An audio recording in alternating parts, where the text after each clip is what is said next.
Kilala niyo ba si Win Gatchalian? Hindi ko po kilala. Dili man? Win Gatchalian? Sino yun? Minsan, ang mga kilala natin, nakilala dahil sa kontrobersya. Bakit di tayo kumilala ng panibago? Si Win Gatchalian, mula noon hanggang ngayon, naniniwala na ang edukasyon ang solusyon para makamit ang magandang kinabukasan. Salamat po, Kuya Win! Win tayong lahat!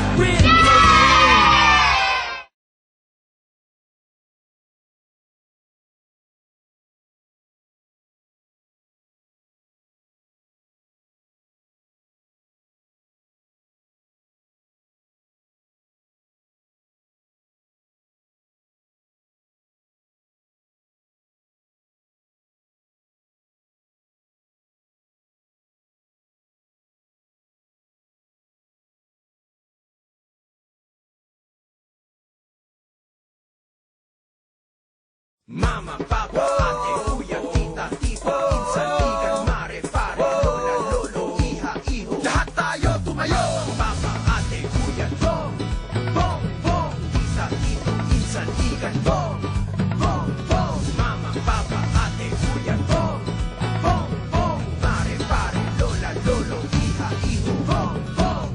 May namumuong pag-asa sa bawat isang umaga. Suporta mo ay barkada, ang galing mo'y naiiba. Tayo, tayo, tayo, tayo, tayo, tayo, tayo, tayo, tumayo tayo. Eto na, wag nang hanapin, linabas na ang galing. Eto na para sa'yo, ang galing ng Pilipino.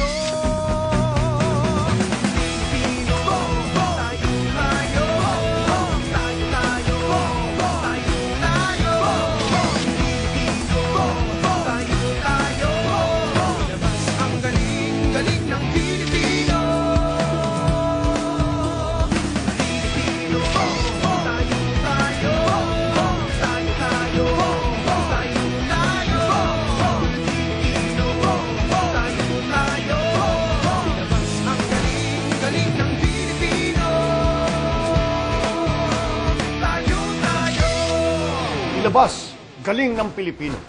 Tayo tayo. Senator Bongbong Marcos po.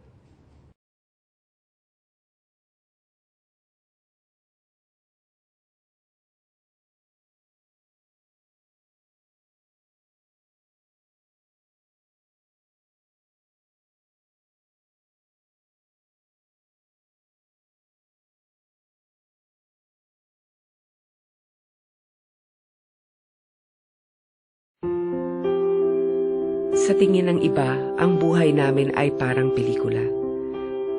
Ang totoo'y pangkaraniwan kami. Hindi kinalimutan ng aking ama kung paano maging mahirap. Kaya gayon na lamang ang pagtulong niya sa nangangailangan ng walang pagyayabang. Ako ay tagahanga ni FPJ hindi lamang dahil magaling siyang action star, kung hindi dahil may puso siya para sa lahat, lalo na sa mahihirap at naaapi. Para sa kanya, walang halaga ang talino o karanasan kung wala kang puso at katapatan. Salamat sa mga itinuro niyo sa akin. Happy birthday, FPJ.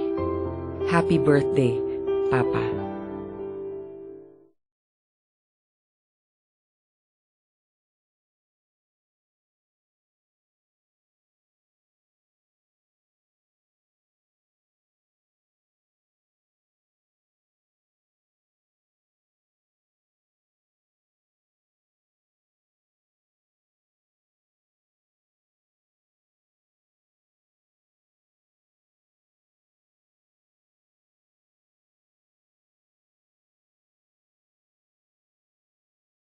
Nang magsarang mundo ng Leyte, isa lang ang nagpabilis ng pagbangon, malasakit.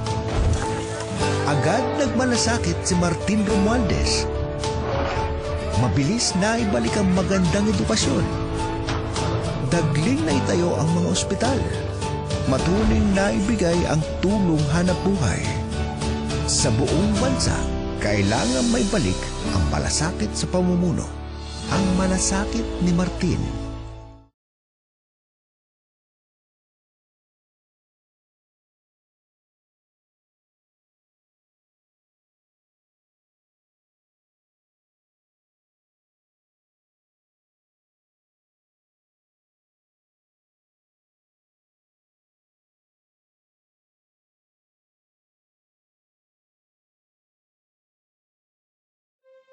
1 taon na akong pinagtutulungan.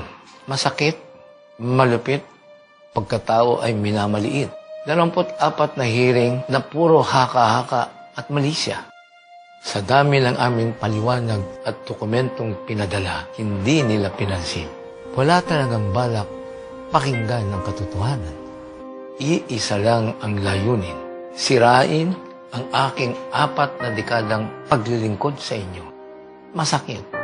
Ngunit ang pinagdadaanan ko ay wala sa kalingkingan ng pagdurusa ninyo sa araw-araw. Ang pagtitiis at kawalan ng pag-asa. Kaya lalong tumitibay ang paninindigan ko na ipatupad ang tunay na pagbabago. Pagbabago tungo sa pagginhawa ng buhay ng bawat Pilipino.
Sino ang mag-aakala ang malungkot na buhay ni Jerome na bago isang araw, buhay ay sumaya sa tulong ni Joel Villanueva sa training trabaho program ng TESDA na bibigyan ni Joel ang kabataan ng training na magaling, swak sa trabahong naghihintay. Trabahong maganda ang sweldo. Kapartner ang mga sikat na kumpanyang naghihintay sa'yo. Masayang pagbabago. Sa TESDA ho, sumaya ang buhay ko. Buhay nyo, sasaya rin sa TESDA. Pasyal na sa TESDA.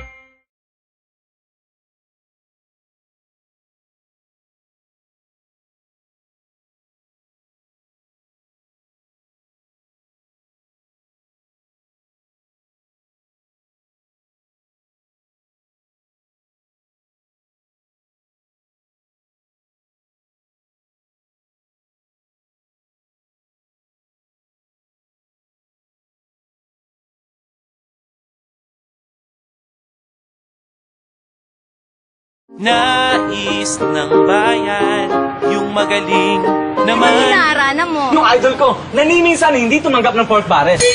Nung PNP chief siya, no kotong. Pag siyang namumuno, lahat nagiging matuwid. Kaya nga hinaharana ko para mapasagot ng oo. Dapat, kasi maraming nakapila ngayong kadiri, mababaluktot ang tuwid na daan. Hali kami. Nais ng bayan, yung magaling naman.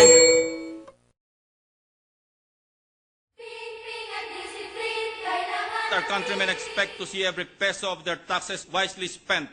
It is time to bring the pork barrel system down.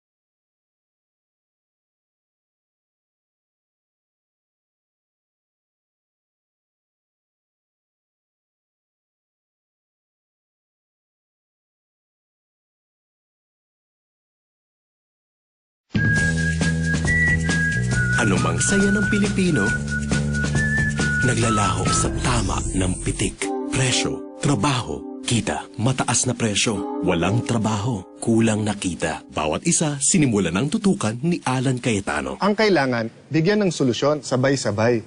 ang hagupit ng pitik. Sa pagbaba ng presyo, sa pagdami ng trabaho at pagtaas ng kita, sasaya muli ang bawat Pilipino. Presyo, trabaho, kita. Tinututukan ni Alan Cayetano.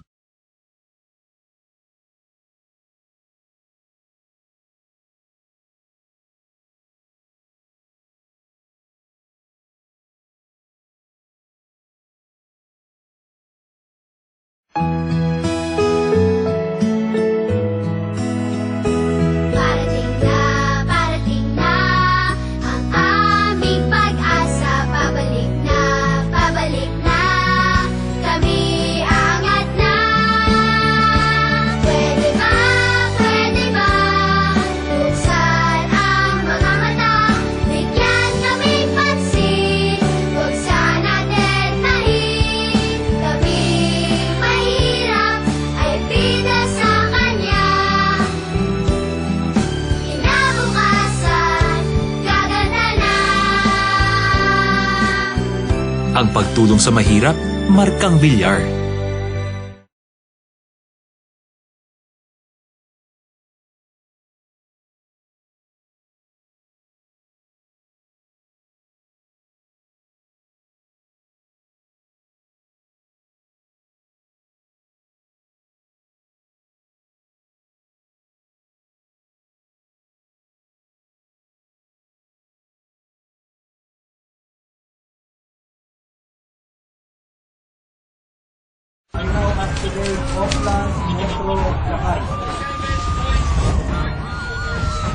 Salamat po sa inyong partisipasyon na ipakita natin sa buong mundo ang diwa ng kaligtasan buhat sa nagkakaisang Pilipino. Mula sa henerasyong ito, nais nating mahubog ang bagong ugaling Pilipino. Ugaliin natin ang paghahanda para sa kaligtasan ng bawat Pilipino. Maraming salamat!